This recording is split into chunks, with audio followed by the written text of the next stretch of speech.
우리가 때때로 삶의 현장에서 잘 부탁합니다, 이런 인사나 이런 말을 할 때가 많이 있습니다. 부탁하는 경우는 대부분 힘이 약한 사람이 힘이 강한 사람에게 부탁을 하거나, 또는 낮은 위치에 있는 사람이 높은 위치에 있는 이에게 부탁을 하거나, 아니면 또 필요한 사람이 필요를 채우기 위해서 참 그 관련된 사람에게 부탁을 하는 일들이 많습니다. 오늘 본문에 보면 아주 특별한 부탁이 있습니다. 오늘 말씀의 제목인데, 이 아주 특별한 부탁이 과연 무엇인가? 오늘 본문에 보면 바울 사도가 에베소 교회 성도들을 은혜의 말씀에 부탁하는 것이었습니다. 이 부탁이라는 이 단어가 원문에 보면 파라티데미라는 단어입니다. 뜻이 뭔가 하면 위탁하다, 혹은 곁에 두다, 천거하다, 혹은 보호와 돌봄에 맡기다라는 그런 뜻이 담겨져 있습니다. 그렇다면 바울이 에베소 교회 성도들을 은혜의 말씀에 부탁한다는 것은 어떤 의미가 있는가? 요한복음 1장 1절을 보면 태초에 말씀이 계시니라, 이 말씀이 하나님과 함께 계셔서 이 말씀은 곧 하나님이시니라. 말씀께 부탁한다는 것은 곧 누구에게 부탁하는 것입니까? 하나님께 부탁하는 것입니다.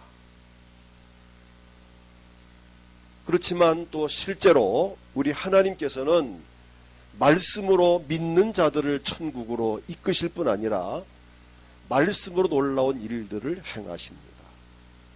그러므로 우리는 말씀께 부탁한다는 것은 하나님께 부탁한다는 의미와 함께 또 하나님은 역시 말씀으로 어떤 일들을 행하신다는 것을 의미하고 있습니다.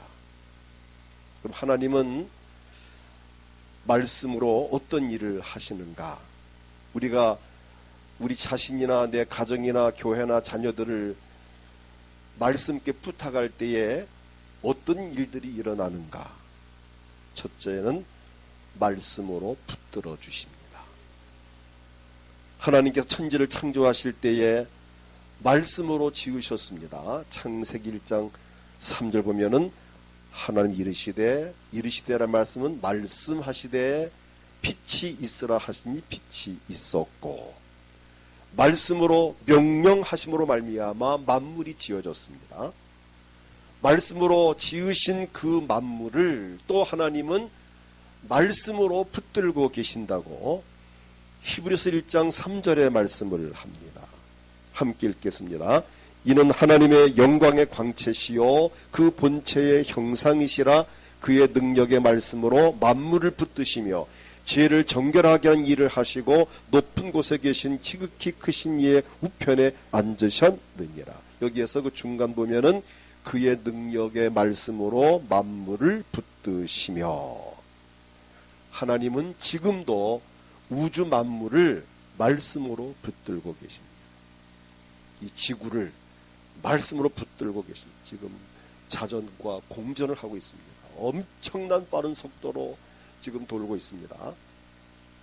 근데 하나님이 그것을 붙들고 계셔서 좀 많은 별들이 충돌하지 아니하고 이 지구와 달이 혹은 지구와 별이 충돌하지 아니하도 하나님은 질서 있게 이 만물을 붙들고 계신다는 사실입니다. 우리는 우리 자신을 말씀께 부탁해야 합니다. 우리 자신이 하나님 말씀에 붙들리기 위해서 우리는 기도해야 됩니다. 하나님, 나를 붙들어 주세요. 저는 매일 새벽 기도할 때마다 하나님, 우리 성도들을 은혜의 말씀께 부탁합니다. 이 바울이 오늘 본문에 한 이 말씀을 저는 근거해서 저는 매일같이 하루도 이 기도는 빠진 일이 없습니다. 우리 성도들을 은혜의 말씀께 부탁합니다. 말씀으로 붙들어 주시옵소서. 본인들도 그렇게 기도해야 됩니다. 특별히 우리 가정의 자녀들이 하나님의 말씀에 붙잡히도록 기도해야 합니다. 가정은 물론 직장과 사업과 교회와 이 나라 이 민족이 하나님의 말씀에 붙잡히도록 기도해야 합니다.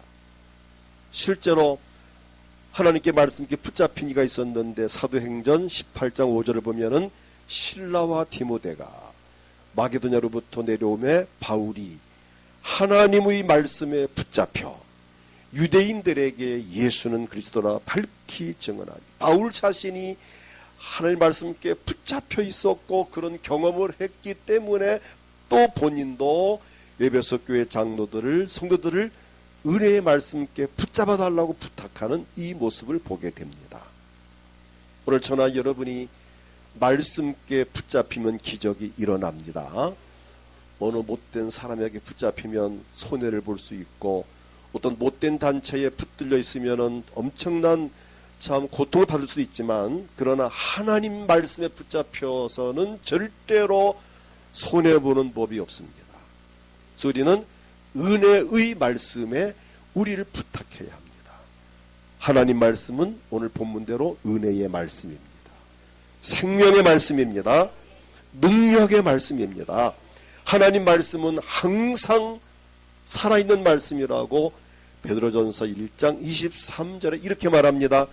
너희가 거듭난 것은 썩을 씨로 된 것이 아니요 썩지 아니할 씨로 된 것이니 살아있고 항상 있는 하나님의 말씀으로 되었느니라. 하나님 말씀은 항상 있을 뿐 아니라 항상 살아있는 말씀입니다. 그래서 생명의 말씀입니다. 우리를 거듭나게 하시고 우리의 삶을 인도하시는 말씀에 우리의 삶을 부탁해야 합니다. 하나님께서 능력으로 붙드십니다. 은혜의 말씀께 붙들릴 때에 가장 안전하고 행복할 수 있습니다. 그래서 우리는 늘 기도해야 돼요. 하나님, 나와 내 가정을, 우리 자녀들을 은혜의 말씀께 부탁합니다. 말씀으로 그들을 붙들어 주셔서 잘못되지 않게 하시고 어려움 당하지 않게 하시고 늘 말씀 안에서 승리하게 하옵소서. 그 다음 두 번째는 말씀으로 인도를 하십니다. 오늘 많은 사람들이 어려움 속에 살고 있습니다. 스바냐 1장 15절을 보게 되면 그날은 분노의 날이요 환난과 고통의 날이요, 이 시대를 말합니다. 분노의 날, 매일같이 분노가 일어납니다. 또 분노가 일어날 일들이 일어나고 있습니다. 여러분, 막 분노가 생길 때 있죠. 세상에 왜 이렇게 되는 거야? 뉴스를 보면서 도대체 인간이 왜 저렇게 악한 거야? 또 자신의 삶 너무 힘들 환난과 고통의 날, 황폐와 패망의 날, 캄캄하고 어두운 날, 구름과 흑암의 날이요. 바로 이 시대가 어떤 면에서는 바로 이런 날이 연속되고 있습니다. 우리가 때로는 이처럼 험난한 나날을 보낼 때가 있습니다. 시편 23편 4절에 있는 대로 사망의 음침한 골짜기로 다닐지라도 라는 말씀과 같이 우리는 정말 사망의 음침한 골짜기를 통과하는 듯한 어려운 우린 시대를 살고 있습니다. 칠흑같이 어두운 밤에 가로등도 없는 험한 길을 등불 없이 걷는다라고 한번 생각해 보십시오. 가능하겠는가? 물론 가능은 하죠. 걸어갈 수는 있지만 얼마나 위험하겠습니까? 우리가 사는 현실이 어떤 면에서는 가로등이 없는 험한 길을 가는 것과도 마찬가지입니다. 그러나 우리에게 한 가지 희망이 있다면 등불과도 같으신 하나님 말씀이 내 가는 길을 비춰주실 때에 우린 거기에 희망이 있고 빛이 있습니다. 시편 119편 105절을 보면은 너무나 유명한 구절이죠. 자, 자막을 보시고 함께 읽겠습니다. 주의 말씀은 내 발의 등이요 내 길의 빛이니이다. 하나님 말씀은 어둠 속에서 방황하는 나의 길을 환하게 밝혀주시는 등입니다. 나의 가는 길을 서치라이트로 비치듯이 비춰주시는 생명의 빛이십니다. 그 하나님, 그분의 말씀이 내 인생의 등불이요 내 가는 길에 빛이 되셔서 우리의 삶을 환하게 밝혀주시고 인도하신다는 것입니다. 그래서 말씀께 부탁하는 것. 하나님, 우리 에베소 교회 성도를 말씀께 부탁합니다. 말씀으로 붙드시고 말씀으로 인도해 주옵소서. 제가 매일같이 기도할 때 우리 은광교회 성도를 은혜 말씀께 부탁한 이유가 말씀이 인도하시기 때문입니다. 이사야 48장 17절을 보게 되면 너희의 구속자여 이스라엘의 거룩하신 이이신 여호와께서 이르시되 나는 내게 유익하도록 가르치고 너를 마땅한 길로 인도하는 내 하나님 여호와라. 우리에게 유익하도록 가르치고 마땅히 행할 길로 인도하는, 말씀으로 인도하시는 우리 하나님이십니다. 그래서 우리는 말씀께 부탁해야 합니다. 우리의 가는 길이 왜 험난하고 공고합니까? 왜 우리 삶이 고달픕니까? 그 답이 시편 107편 10절과 11절에 잘 대답하고 있습니다. 왜 내가 곤고한가? 같이 읽겠습니다. 사람이 흑암과 사망의 그늘에 앉으며 곤고와 쇠사슬에 매임은 하나님의 말씀을 거역하며 지존자의 뜻을 멸시합니다. 동의하십니까? 사람이 흑암과 사망의 그늘에 앉으며 얼마나 힘들겠습니까? 사망의 그늘에 앉아있는데 죽음의 공포, 두려움, 슬픔, 걱정, 근심, 또 곤고와 쇠사슬의 매임. 그 이유는 뭐냐?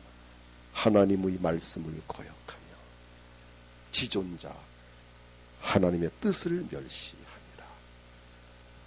그러므로 더 이상 나의 삶을 인도하시는 하나님의 말씀을 거역하거나 멸시하지 아니하고 우리의 가는 길을 환하게 비춰달라고 빛이 되시는 말씀께 부탁해야 합니다.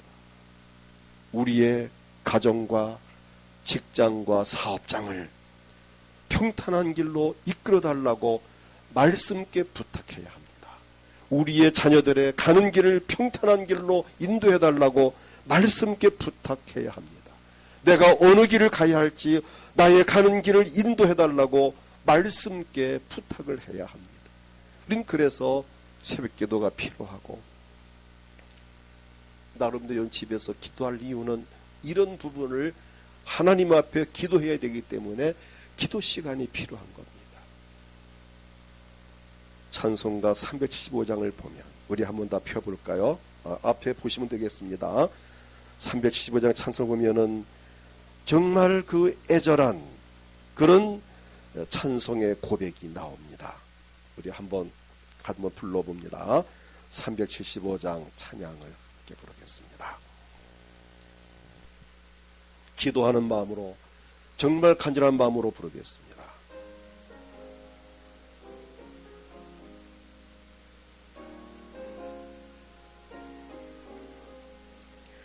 나는 갈 길 모르니 주여 인도하소서.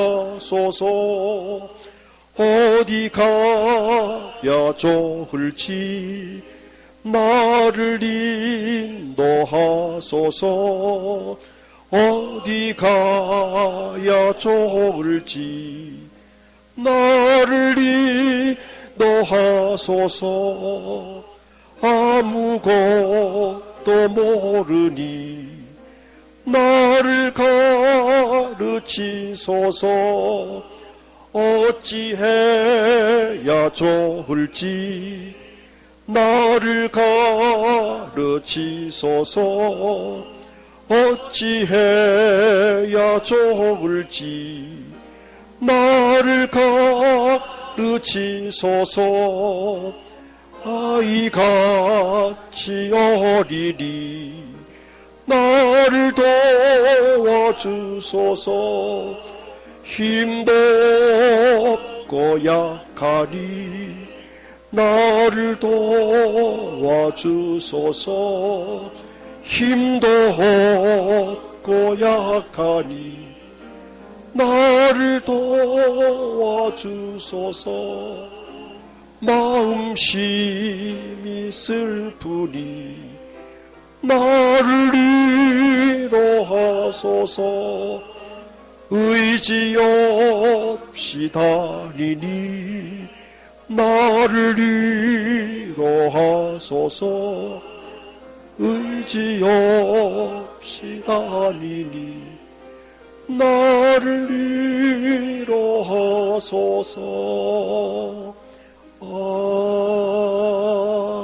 아멘.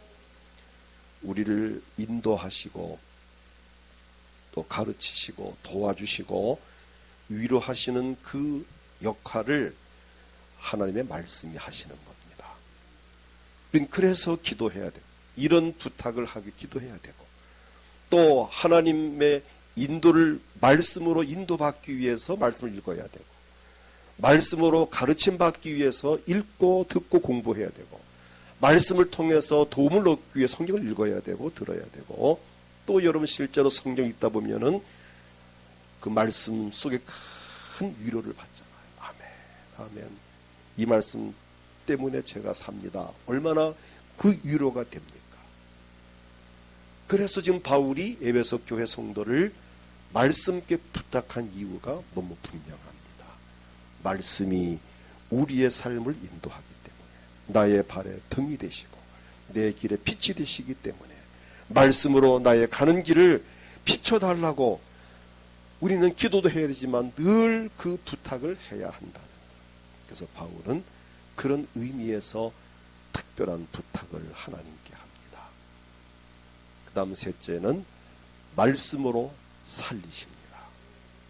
고통 중에 살아간 우리 인간들, 시편 107편 19절부터 보게 되면 이에 그들의 고통 때문에, 우리 얼마나 삶이 고통스럽습니까? 여호와께 부르짖음. 역시 우리는 고통 중에서 우리가 할 일은 하나님 앞에 부르짖는 것밖에 없습니다. 도와주세요. 살려주세요. 그들의 고통에서 그들을 구원하시되, 어떻게 구원하시느냐? 그가 그의 말씀을 보내어 그들을 고치시고 위험한 지경에서 건지시는도다. 말씀을 보내어 고치시고 말씀으로 위험한 지경에서 건지신다는 것입니다. 이처럼 많은 사람이 고통과 고난 중에 살아갑니다. 그리고 그 고통 중에서 하나님께 부르짖으면 하나님께서 그의 말씀을 보내어 그들을 고치시고 위험한 지경에서 건지시는 우리 하나님이십니다. 나를 살리시는 말씀입니다. 시편 119편 50절을 보면 함께 읽겠습니다. 이 말씀은 나의 고난 중의 위로라. 주의 말씀이 나를 살리셨기 때문이니다. 아멘. 이 말씀은 고난 중의 위로라. 위로받기 원합니까? 위로가 필요하십니까? 말씀께 부탁하십시오. 말씀을 찾아 읽어보십시오. 주일날 말씀을 들으십시오. 주의 말씀이 나를 위로할 뿐만 아니라 나를 살리십니다. 하나님의 말씀은 살리시는 말씀입니다. 우리의 심령을 살리시고 병든 나를 고치시고 살리시며 우리의 가정을 살리시고 우리 자녀를 살리시는 말씀, 살아계시는 말씀이라고. 히브리서 4장 12절 보면은 하나님 말씀은 살아있고 살아있는 말씀이고, 살아있는 정도가 아니라 활력이 있어.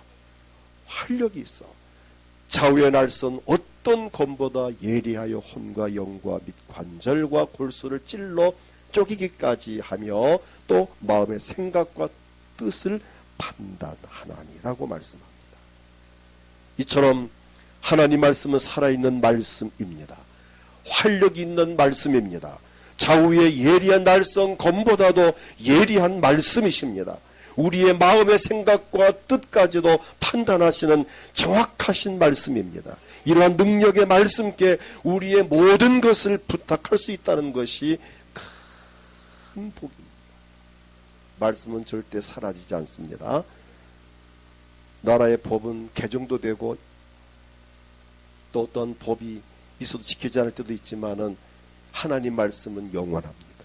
이사야 40장 8절을 보면은 풀은 마르고 꽃은 시드나. 그렇죠. 풀은 마르고 꽃은 시듭니다. 우리 하나님의 말씀은 영원히 서리라 하라. 영원 불변하신 말씀이시니 얼마나 감사합니까? 그래서 우리는 그 말씀께 우리를 부탁해야 합니다. 그 다음 넷째는 말씀으로 기업이 있게 하십니다. 오늘 본문에 보게 되면 지금 내가 여러분을 주와 및 그 은혜의 말씀께 부탁하노니 그 말씀이 여러분을 능히 든든히 세우사, 든든히 세울 뿐 아니라 거룩하게 하심을 입은 모든 자 가운데 기업이 있게 하시리라고 말씀을 합니다. 여기서 말하는 기업은 클레로노미아라는 그런 단어, 상속이란 뜻입니다. 유산이란 뜻입니다. 재산이란 뜻입니다. 소유라는 뜻입니다. 은혜의 말씀이 우리를 든든히 세워주시고 거룩하게 하신 것도 감사한 일인데 우리에게 기업까지 있게 하신다니 정말 행복한 일입니다. 우리의 기업은 하늘나라입니다. 예수 믿고 구원받은 사람들은 이 땅에서도 복을 받고 형통하며 행복한 삶을 살지만 우리가 받을 진짜 기업은 영원한 하늘나라, 천국입니다. 히브리서 12장 28절 보면은 그러므로 우리가 흔들리지 않는 나라를 받았은즉, 바로 이 나라가 하늘나라입니다. 은혜를 받자. 이로 말미암아 경건함과 두려움으로 하나님을 기쁘시게 섬길지니 또는 감사하자. 우리 믿는 자에게는 크게 말하면 두 가지 기업이 있는데, 그 중에 하나는 히브리서 6장 14절부터 17절까지 나오는 이스라엘 내가 반드시 너에게 복주고 복주며 너를 번성케 하고 번성케 하리라 하셨더니, 이것은 물질의 복입니다. 이 땅에서 받는 복입니다. 그 다음 17절을 보게 되면 하나님은 약속을 기업으로 받는 자들에게 그 뜻이 변하지 아니함을 충분히 나타내시려고 그 일을 맹세로 보증하셨나니 이르시되 내가 반드시 14절에 너에게 복주고 복주며 번성케 하고 번성하게 하리라. 이 말씀은 육신적으로 받을 기업이고 17절에 방금 읽은 하나님의 약속은 기업으로 받는 자들의 뜻이 변하지 아니함을 충분히 나타내시려고 그 일을 맹세로 보증하셨나니 이 말씀은 천국에서 누릴 기업을 말합니다. 보충 설명을 한다면 베드로전서 1장 4절을 보면은 함께 읽겠습니다. 썩지 않고 더럽지 않고 새하지 아니하는 유업을 있게 하시나니 곧 너희를 위하여 하늘에 간직하신 것이라. 자, 이 땅에서도 복주고 복주며 번성케 하고 번성케 되는 물질의 복과 건강의 복과 자손의 복을 받지만 썩지 아니하는, 더럽혀지지 아니하는, 새하지 아니하는 유업, 바로 천국을 유업으로 있게 하시나니 곧 너희를 위하여 하늘에 간직하신 것이라. 그러므로 에베소 교회를 사랑하는 바울은 은혜의 말씀께 부탁하여 성도들로 하여금 이 기업을 있게 하셨다는 겁니다. 우리는 이 땅에서 물질의 복이나 건강의 복이나 자녀 후손의 복도 중요하지만 특별히 우린 천국의 기업을 우린 받아야 합니다. 우리가 부모 입장에서 많은 재산을 유업으로 주면 좋겠죠. 그보다 더 귀한 것은 우리 자녀들이 천국을 기업으로 받게 하는 것입니다. 우리의 가족 모두가 영원한 천국으로 하늘나라를 기업으로 받아야 합니다. 비록 세상에서는 많은 기업을 누리지 못하였을지라도 내가 부모가 되어 자식에게 물질의 재산의 어떠한 유업은 넉넉히 주지 못했을지라도 우리가 정말 자녀들에게 이 하늘나라를 기업으로 누릴 수 있도록 신앙생활을 도와줘야 합니다. 그래서 제가 늘 기도하는 대로 정말 늘 제가 기도를 이렇게 합니다. 우리 성도들 가정의 자녀들이 부모님의 신앙을 이어받고 부모님의 직분을 이어받고 부모님이 받는 그 상을 이어받는 자, 그런 삶을 살게 도와주세요가 제가 늘 하는 기도 제목입니다. 정말 자녀들이 부모의 신앙을 이어받고 직분을 이어받고 상을 복을 이어받는 이 은혜가 임하기를 축복합니다. 이번 성탄절에 온 가족이 함께 정말 교회에 와서 성탄을 축하하며 기업을 이어받게 되는 뜻깊은 날이 되기를 축복합니다.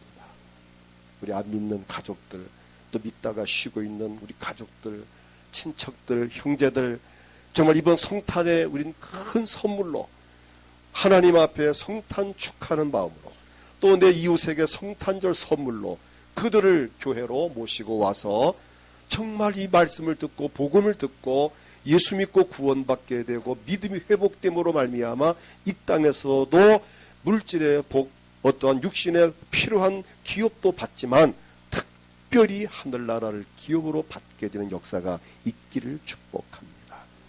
말씀이 곧 하나님이십니다. 영원하신 은혜의 말씀께 우리의 자신과 가정과 교회와 이 나라와 민족을 부탁하기를 원합니다. 히브리서 9장 15절에 보면은 이로 말미암아 그는 새 언약의 중보자시니 이는 첫 언약 때에 범한 죄에서 속량하려고 죽으사 우리를 아담이 어긴 그 언약, 그 지은 그 죄에서 속량하시려고 예수님이 우리를 대신해서 죽으사 부르심을 입은 자로 하여금 영원한 기업의 약속을 얻게 하려 하십니다. 예수님은 우리를 영원한 기업을 천국을 가게 하시려고 우리를 대신할 십자가의 죽으심으로 우리가 범한 죄에서 속량하려고 죽으사 우리를 위하여 피 흘리사 우리의 죄를 사하여 주셨고 우리의 저주를 대신 담당하셨고 영원한 천국을 기업으로 누리게 하시려고 주님이 오셨습니다. 바로 그날을 기념하는 날이 이번 성탄절입니다. 그 은혜로 우린 구원을 받았습니다. 우린 그 은혜로 천국을 가게 되었습니다. 보혜사 성령께서도 우리와 영원히 함께 하시면서 천국을 기업으로 얻도록 도우실 것을 약속하셨습니다. 요한복음 14장 16절 보면은 내가 아버지께 구하겠으니 그가 또 다른 보혜사를 너희에게 주사 영원토록 너희와 함께 있게 하리니. 할렐루야. 보혜사 성령이 저나 여러분을 영원토록 함께 있게 하리니. 자, 이제 우리는 이 바울의 아주 특별한 부탁, 그 이유를 분명히 알았어요. 오늘 저나 여러분도 이런 의미에서 자신을 은혜의 말씀께 부탁하고 말씀에 붙잡히고 말씀의 인도를 받고 말씀을 통해서 힘을 얻고 복을 받는 삶을 이어갈 수 있기를 주의 이름으로 축복합니다.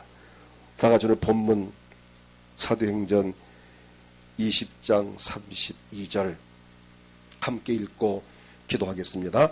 지금 내가 여러분을 주와 및 그 은혜의 말씀에 부탁하노니 그 말씀이 여러분을 능히 든든히 세우사 거룩하게 하심을 입은 모든 자 가운데 기업이 있게 하시리라. 아멘. 이 시간 우리가 다 같이 합심해 기도할 때 하나님 오늘 나를 은혜의 말씀께 부탁합니다. 우리 가정을, 우리 자녀를, 우리 부모님을, 우리 교회를, 이 민족을 은혜의 말씀께 부탁합니다. 말씀으로 붙들어 주시고 말씀으로 인도하시고 말씀으로 살리시고 말씀으로 기업을 잇게 하옵소서. 내가 말씀께 붙잡히기 원합니다.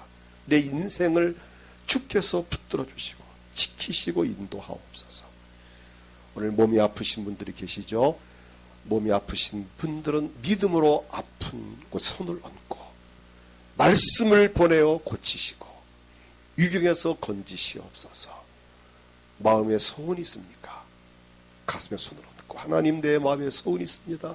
말씀을 보내어 이루시고 이 문제를 해결해 주시고 내 삶의 변화와 기적이 일어나게 하옵소서. 각자 원하는 소원을 놓고 주여 크게 부르고 합심해 기도하겠습니다. 주여